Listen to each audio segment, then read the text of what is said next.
Mr. Vice President, welcome back to Meet the Press. Thank you, Chuck. And thanks for having me on. Since we're going to be on Father's Day, happy Father's Day.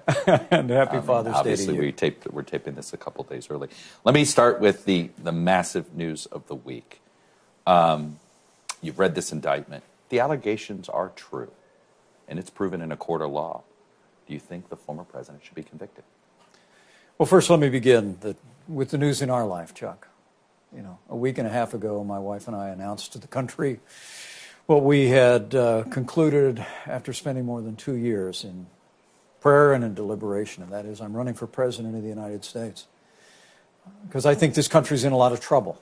I think that President Biden has weakened this country at home and abroad.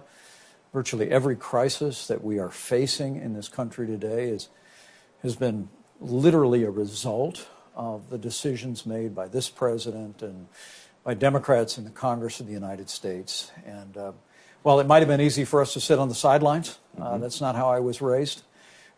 My late father often quoted that ancient passage that to whom much is given, much will be required. And we've been given many opportunities to serve this country. And that's why I'm running for president of the United States, because I believe that the experience I've had, not just as vice president, representing this country at home and abroad, but also in the years that we met when I served in 12 years in Congress, oftentimes battling against members of my own party on issues of the size and scope of government, and then my years as governor. We really do believe that we're uniquely qualified, not just to lead the Republican Party, but to lead this country back to the policies that have made us strong and prosperous and free. And as I've traveled around the country, Chuck, to be honest with you, that's what people are talking to me about. Even in the midst of this tumultuous week where it was truly a sad day for the country that we saw a former president of the United States standing in a courtroom subject to a criminal indictment. I have to tell you that as I continued to travel, people were still talking to me about the issues that we're facing in this country, the struggles they're facing in this economy, the crisis at a border, and the fact that the world's becoming more dangerous by the day. So I'm going to stay very focused there. I understand that. I understand. But look, you got to beat him. Yeah, but I can address that. So please address it. Do you think if these allegations are true, he deserves to be convicted? Well, first, you know, moments like this, I think it's important for leaders in this country and those of us who aspire to leadership to return to first principles. The first principle is no one's above the law. The second principle is that every American is entitled to a presumption of innocence. Now, I've read the indictment in detail, and the allegations in the indictment are serious, and I can't defend what is alleged. But the former president deserves his day in court. He deserves the opportunity to make his defense in a court of law, and so I want to reserve judgment about this until he's had an opportunity to take his case into the courtroom and take his case to the American people. Would you be running if you had been indicted? Chuck, I would tell you that I lived through a lot of years as vice president where we saw the politicization of the Justice Department, and whatever. That's when you read. That's when Republicans were running the Justice Department. You're throwing an interesting hypothetical out, but I have to tell you. Would you have done this to the Republican Party? Had you been indicted for classified documents, would you have put the Republican Party through this? Well, look, again, everyone's entitled to a presumption of innocence, okay? But not everyone's entitled to run for president. It's been a long time since I was in law school, Chuck. Yeah. But I did learn that a good prosecutor can, and the old saying goes, indict a ham sandwich, because there's no defense before a grand jury. And the standard of proof is low. Of course. And so an indictment notwithstanding in this case, I think the president can make his own judgment about what's appropriate in this case. But for my part, I want to say to you, again, I've said it clearly, Chuck, the allegations in this indictment are serious. I will never diminish the importance of protecting our nation's secrets, particularly those that bear upon our national security. I have a son in the Marine Corps. I have a son-in-law in the United States Navy. We've got to ensure that classified materials, especially those that have been alleged in this indictment that bear upon our national security, are protected and secured. But that being said, we've gone through years, Chuck. But during the 2016 campaign, you said what Hillary Clinton did with the server and the mishandling of classified documents in October of 2016. You said it disqualified her to be commander-in-chief. Does this disqualify Donald Trump to be commander-in-chief again? Well, I stand by that view. It's one more example of a two-tier justice system that we've been living through for 7 years. I mean, I have to tell you, after seeing Hillary Clinton given a pass by your Justice Department, it was by a Republican. No. Jeff Sessions had another U.S. attorney look into everything with the Clinton Foundation and didn't bring charges. This is a Republican. Comey. This was a Republican Justice Department. In the run-up to the election, Chuck. I understand that, but you guys looked at it again. On history. Hillary Clinton was given a pass, and then we went 2.5 years through a Russia investigation that we now know from the Durham report should have never been begun. Actually, there was an Inspector General report that said there was no politics involved with this, that everything was a legitimate reason to investigate. Again, these are all Republican appointees that have done this. Chuck, the independent counsel found that the investigation into Russian collusion should never have been initiated. And yet we lived through 2.5 years of a constant barrage on your network, on the cable network associated with you, and many of the other mainstream media suggesting that there was Russian collusion. We had public officials that said there was evidence of collusion. Never happened. And then I thought it was disgraceful the way big media and big tech essentially colluded to suppress the story of the Hunter Biden laptop in the run-up to the 2020 campaign when the FBI actually had the laptop and knew it was legitimate. And so, look, it's hard for me to believe that politics didn't play some role in the unprecedented decision to bring an indictment against the former president of the United States. But I want to be clear. I understand that you take it seriously. No one's above the law, and the allegations are serious. You believe there's all this politics that influenced this decision. What was the Justice Department supposed to do? Should they not have charged him because he's an active candidate for president? Even in the face of all of these serious allegations, should they not have brought charges? Well, as I said in the run-up to this indictment, I had hoped that the Department of Justice would see its way clear to resolve this issue short of criminal charges. Is that on the Justice Department or on the former president? I mean, he could have, he didn't respond to a subpoena. He didn't respond to requests. I mean, as Bill Barr said, he brought this on himself. Chuck, I understand what's been reported in the news. We'll see what comes out in evidence in a court of law. But look, I want to say to you that I had hoped for several reasons that the Department of Justice would have done otherwise. Because it's, as we have seen in the last week, this has only served to further divide our divided politics. And I have to tell you, as someone that has represented the United States on the world stage, as someone who was on the International Relations Committee for 10 years, we're the gold standard of justice in the world. And to see a former president of the United States be subject to an indictment by the administration of the current president that he may well be facing again in the future, that sends a terrible message to the wider world, where there are many third world countries around the world where that pattern is very common. Imagine deciding that you have evidence that a former president commits a crime and you don't charge. That could be just as damaging to our gold standard rule of law example, could it not? I think the proper answer right now, because we have an indictment, and as I said,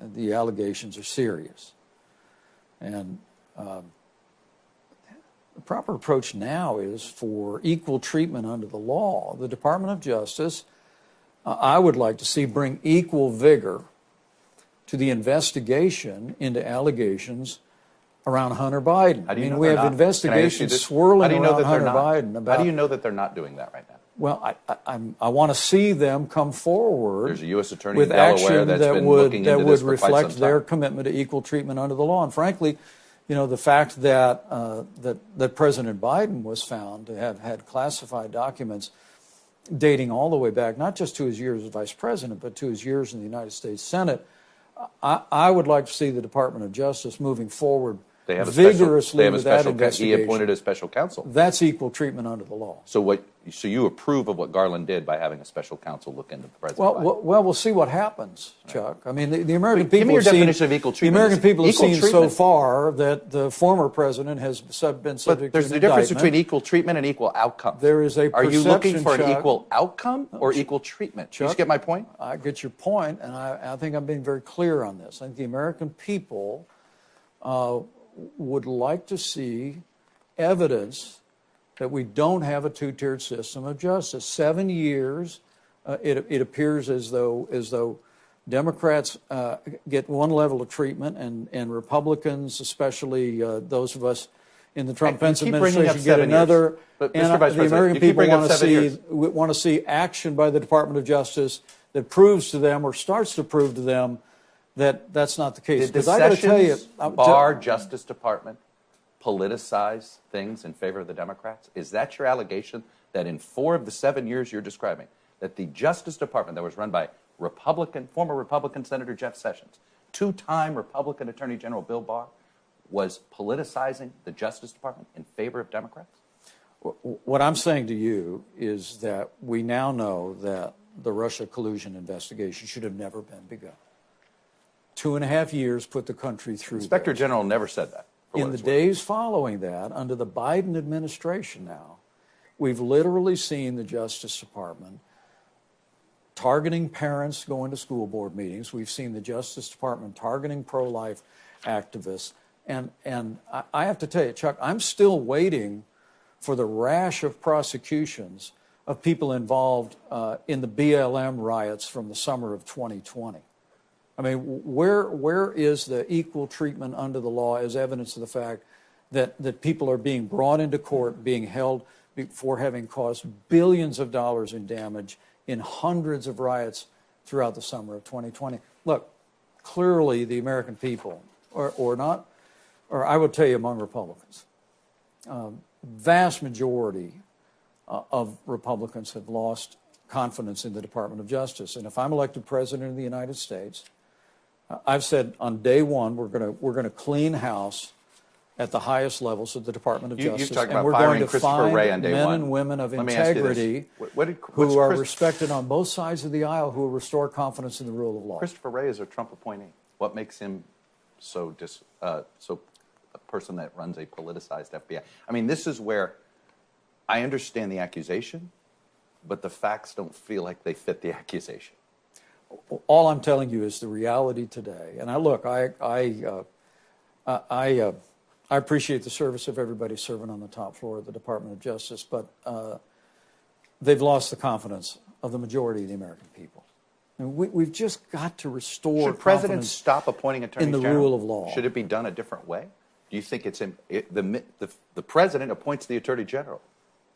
Any political opponent can level the accusation of politicization simply because they're appointed by a president of the same party. I mean, where do you draw the line? How are you going to depoliticize the place by getting rid of people you didn't appoint? And you know what you see what I'm saying? Like, how do we ever get out of this doom loop? Well, the way we get out of this loop, and if I have the great privilege of being president, I'll get us out of this loop, is by assembling a team, beginning with an attorney general, a director of the FBI, other senior political appointed personnel, people confirmed by the United States Senate, who are respected on both sides of the aisle, who are seen as men and women of integrity, who will apply the law fairly and evenly. Lady Justice is blind, Chuck. And there are tens of millions of Americans who have reason to believe that the blinders have been taken off and that we haven't seen equal treatment under the law. And while the allegations in the indictment against the former president are serious, and no one's above the law, it just continues to feed the notion among the American people that there's two standards for justice in this country. We've got to fix that because we're a nation of laws, not of men and women. We've got to restore confidence in the rule of law, and as president, I will. Do you have been asked a few times whether you would pardon the former president if he's convicted, and if you were president, would you? Well, I just think the question is premature.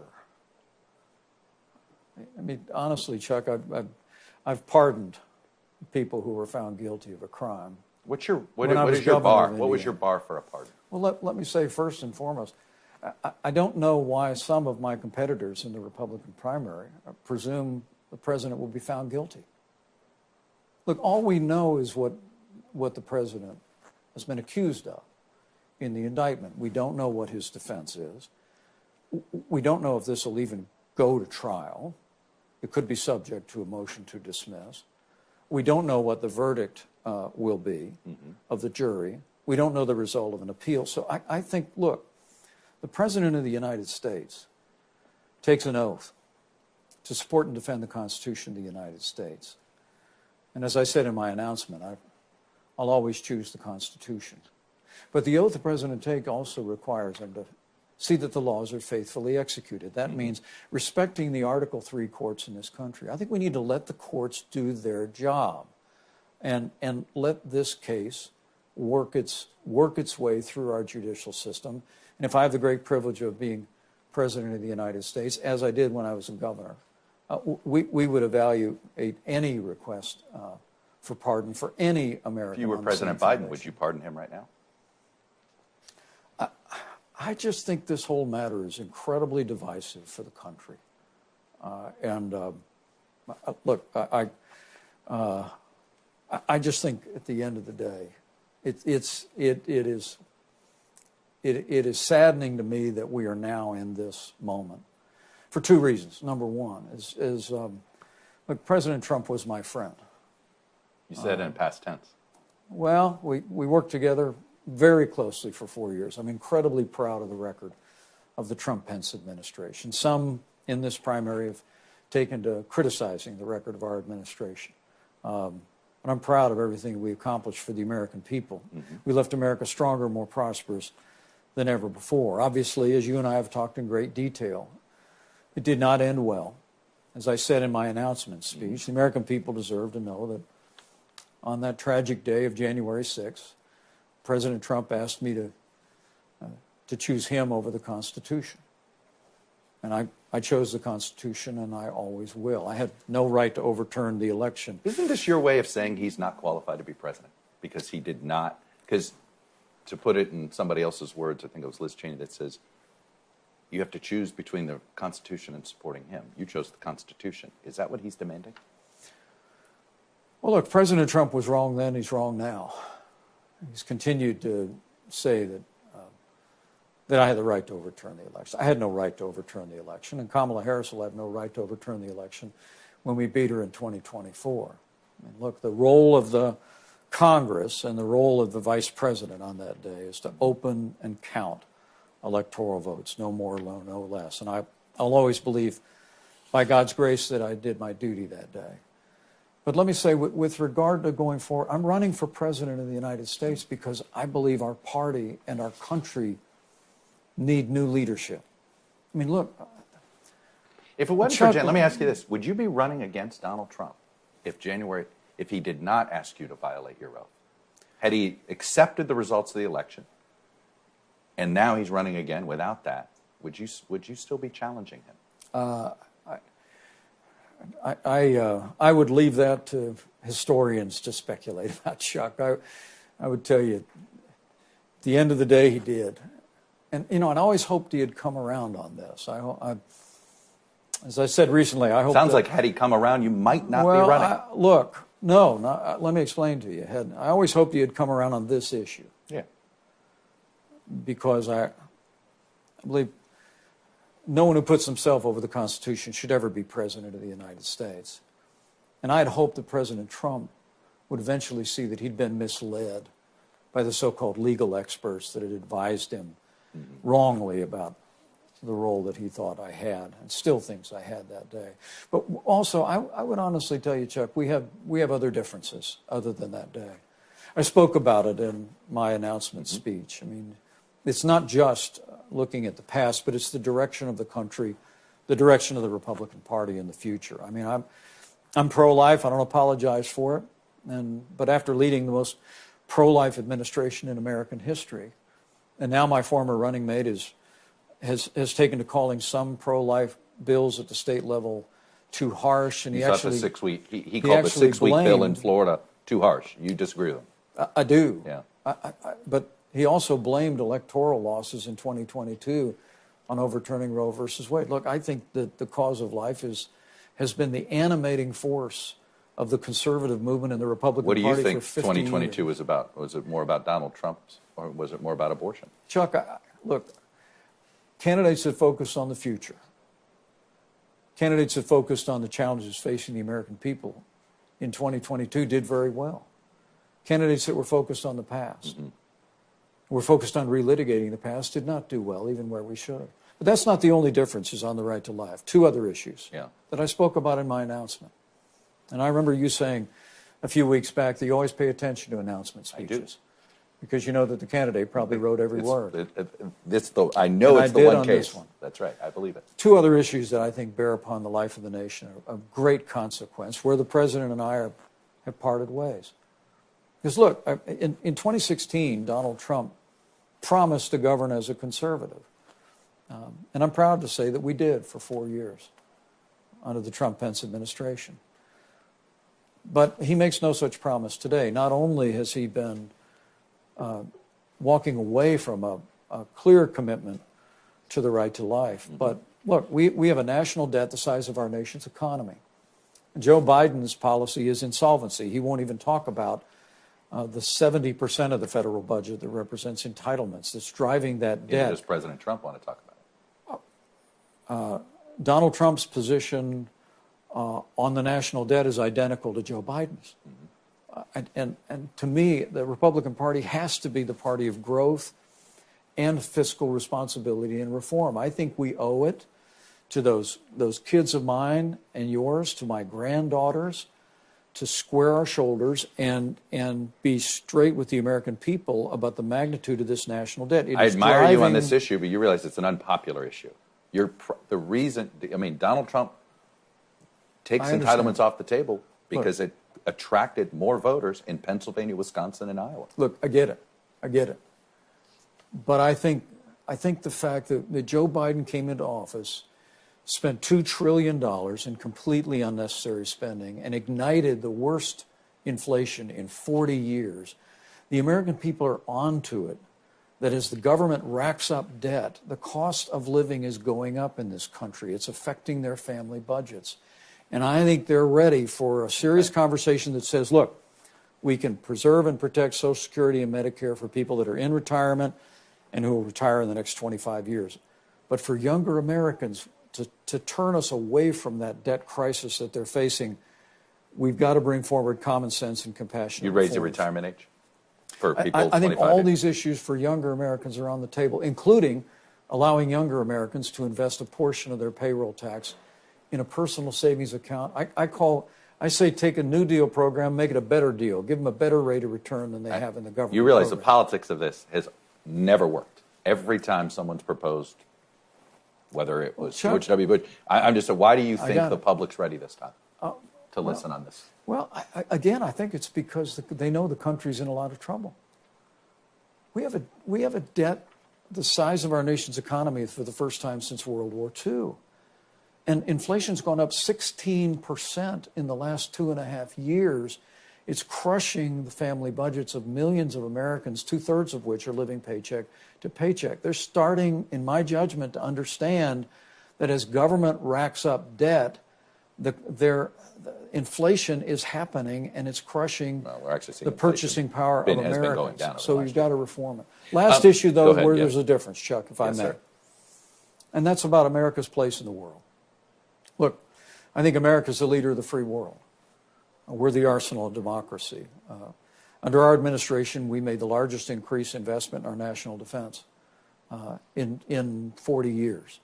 And then we unleashed the American military to take down the ISIS caliphate, take down the world's most dangerous terrorists. We even confronted the Russians in Syria, took out 100 Russian soldiers without one American casualty.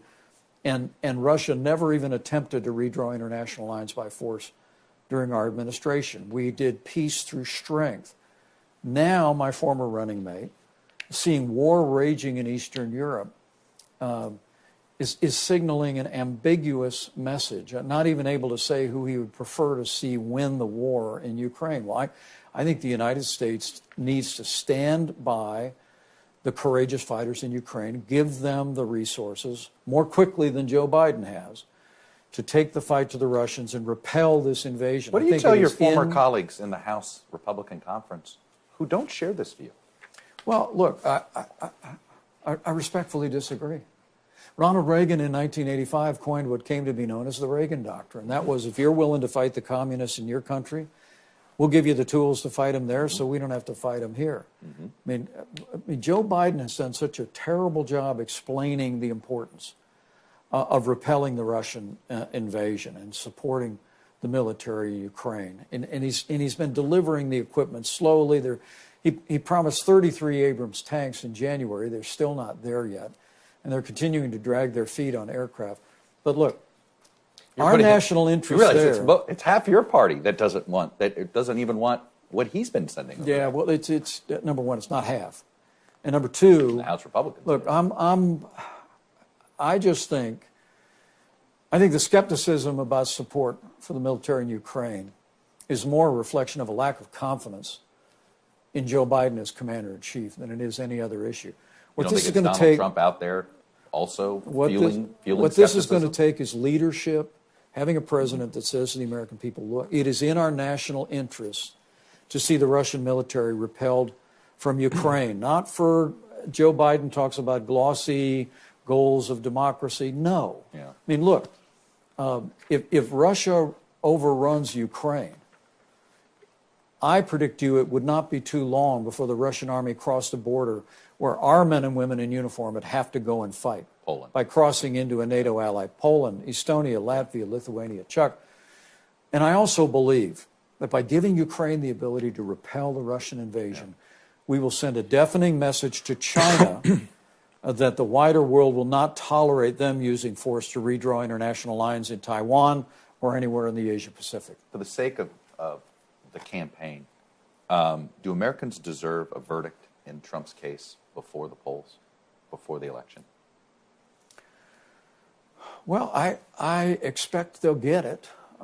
You'd like to see this trial take place before the election, that the American public should know before the election whether these allegations are true in a court of law. Well, look, I think the president should have the right to bring his defense in a court of law. And it should be speedy? And if he's found to be guilty, have every right, as every American does, to pursue an appeal and resolve the issue. You think it's a mistake to delay this trial after the election? I also believe the American people would be greatly heartened, given the controversy, the evidence that's come out publicly, the Hunter Biden laptop, all the allegations, even news that broke in the last few weeks. The American people would be heartened to see the Department of Justice move against Hunter Biden, move against the accusations against the Biden family, and continue to pursue just as aggressively an investigation into President Biden's mishandling of classified documents. We've got to restore confidence in the rule of law. Are you still confident that the former president didn't commit a crime on January 6th? You've said, the last time we spoke, you said you didn't think he should be charged with a crime for his role in January 6th. A lot of people are going to jail because of their role in January 6th. Do you still believe he did not commit a crime? Well, I think people that engage in violence against law enforcement officers, threaten public officials, vandalize the Capitol building, needed to be held to the strictest account of the law. I said that day, and I've said it ever since. But look, I just don't know if taking bad advice from lawyers is a crime. I mean, the president was convinced then, and is still convinced now, that I had some authority under the Constitution to overturn the election. I had no such authority. It's one of the reasons why I spoke about it in my announcement for president, because the truth of the matter is, because of the stand the president's taken on this issue all the way through recent weeks, there are many Americans that still don't understand what the clear language of the Constitution provides. I mean, when I think of the challenges facing this country, Chuck, I have to tell you, I've had a lifelong love affair with the Constitution of the United States. I began to study it as a high school student and studied the law, and I believe in the genius of our founders. I believe that Providence had his hand on our founders in 1787 87 when they crafted that Constitution, and whether it be protecting our liberties, our religious freedom, the freedom of speech, whether it's reaffirming our commitment to the rule of law, or restoring public confidence in our institutions in this country, I think we need look no further than the Constitution, the ideals of the Declaration, that will lead us all back to a brighter and better future. I want to talk a little bit more about your campaign, which I'm sure you'll be pleased about, and a little less about Donald Trump's legal issues. Who is a Pence supporter, and how does it differentiate right now from a Trump supporter? If you are the Republican nominee, it means you're going to win over Trump supporters at some point. But right now, they're not for you. How do you convince them? Because he's angry at you, they're angry at you. Well, look, I think that the people around the country, as I've traveled the last 2 years, have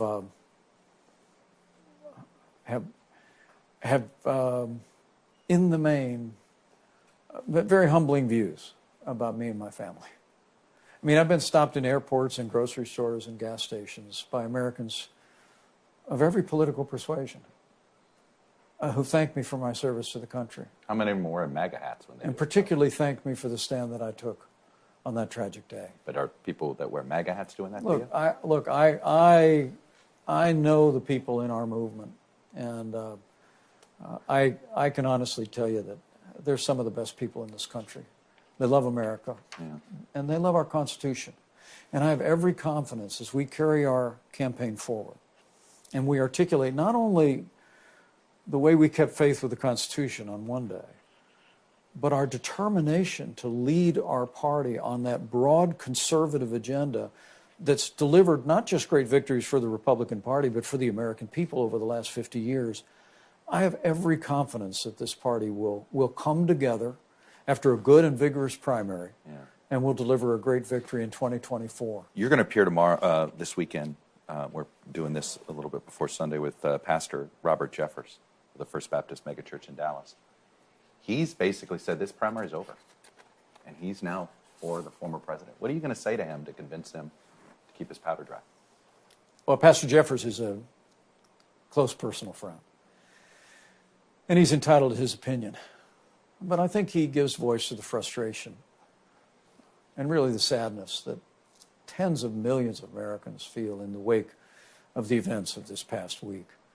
But I'm confident in the days ahead as we carry our message forward, which is a message of a broad-based conservative agenda, an agenda that doesn't just harken back to Ronald Reagan. It harkens all the way back to the foundations of the modern conservative movement. I truly do believe that our party and our movement are still committed to a strong national defense, American leadership in the world, to limited government and fiscal responsibility and growth, and a commitment to the sanctity of life and religious liberty. And I have every confidence that we go forward, that message will resonate, that people will see in my life and in my work that we've been a consistent advocate of that broad-based conservative agenda, and I hope to earn his support someday and earn the support of every Republican and independent and conservative Democrat in the country. I spoke with Russell Moore recently. It was happened to be right after the E. Jean Carroll verdict came out, the defamation,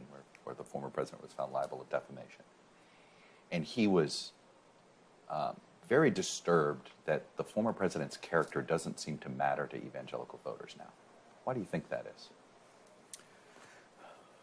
You know, frankly, we went through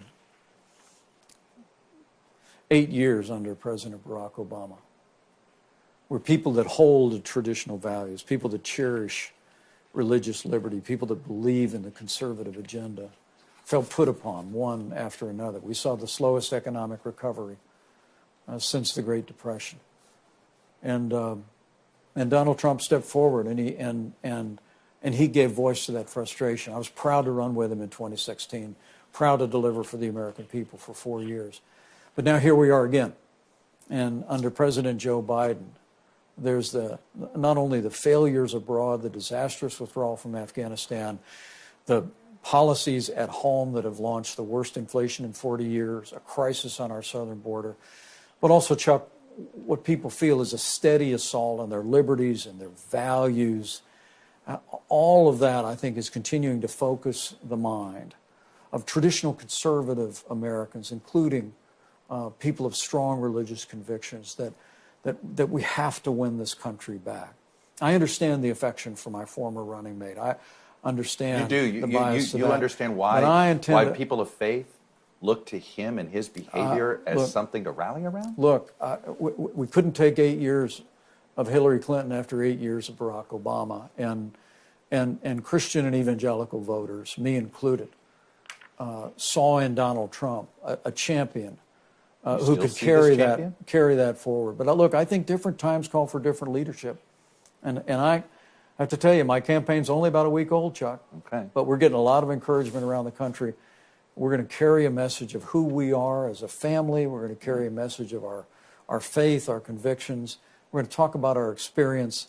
And I believe with all my heart I'm going to be the Republican nominee and the next president of the United States. Southern Baptists kicked out a few churches for having women in leadership positions. Do you support that decision? I support religious freedom in America. I support the right of You support a right of a faith to say any faith. No women should be a guide their pastor. policies according to the dictates of their conscience. I have to tell you, women ministers have had a big impact on our family. Would you be comfortable being a member of a church that did that? That refused a woman pastor? Chuck, let me tell you, the most important decision I ever made in my life was when I put my faith in Jesus Christ as my Lord and Savior. And I follow him as best that I can every day. And by his grace, we'll follow him through this course of this campaign and wherever the future holds. But I'll always be a champion for the religious freedom of every American. I promise you. You confident that if Donald Trump does not have the most delegates, that he will concede the Republican nomination? I am confident that Republican primary voters are going to sort all this out in the months ahead. And will he accept defeat? You saw him once not accept defeat. Do you believe he will accept defeat in this primary if he does not have the most delegates? I understand your preoccupation with my former running mate and He's what the he front will runner. do or It's not a won't do. preoccupation. I have no choice. Chuck, look, Republican primary voters know the stakes in this election. They know that we've not just got to win, but we've got to steer our country back to the things that have made America strong and prosperous and free. I'm confident they're going to choose a standard bearer that will hold up those conservative values. And I believe in all of my heart that I'll be that nominee and will lead our party and, more importantly, our country to a great victory in 2024. And you're confident that he's not going to sabotage the Republican nominee if it's not him? I'm confident that Republican primary voters and Republican voters and the American people are going to choose. But are you confident he will accept that? I understand. I understand. I get you. But what I'm telling you is I have faith in the American people. I mean, I'll end where I began here. Chuck, I'm running for president because this country's in a lot of trouble. And the American people know it. Not just Republicans, not just independents, but most Democrats understand that the policies of this administration, the policies of the American left, have created great hardship in our economy, a crisis at our border. They eliminated the energy independence. They've made us more dependent on foreign oil, and the disastrous withdrawal in Afghanistan has emboldened the enemies of freedom around the world and unleashed warfare in Eastern Europe and maybe worse soon. So I think the American people know that we need experienced, tested leadership, and we're going to offer that leadership in this election. Both of our people want us to wrap. But I'm going to give you one final. We started with Father's Day. Father's Day is Sunday. Juneteenth is Monday. Second time we're celebrating this federal holiday. What does that mean to you? I think the progress we've made toward a more perfect union. It's one of the greatest achievements of the American people. It sounds like you're very supportive of this being a federal holiday. Of course. Yeah. I mean, the first recognition, the official ending of slavery. Yeah. It's commemoration. You know, one of the greatest memories I had serving in the Congress of the United States was when the late John Lewis invited me, as a conservative leader in the House, to co-lead the annual civil rights pilgrimage to walk across the Edmund Pettus Bridge, where he had been beaten within an inch of his life. But his sacrifice literally gave rise to the Civil Rights Act of 1968. And I looked at John on the floor of the Congress and I said, John, I'll come on one condition. If I can bring my kids. And on this Father's Day, I'll tell you what, Karen and I wanted our kids to walk across that bridge. We wanted them to understand how far we've come just in our lifetime. We have more work to do in this country toward a more perfect union, but the progress that we've made, celebrating what happened on Juneteenth so long ago, celebrating the progress in our lifetime, civil rights is extraordinarily important in the life of the nation, and I was proud to be a part of it. Mr. Vice President, stay safe on the trail. It's good to see you. Thank you, Chuck. You got it. Thanks for watching our YouTube channel. Follow today's top stories and breaking news by downloading the NBC News app.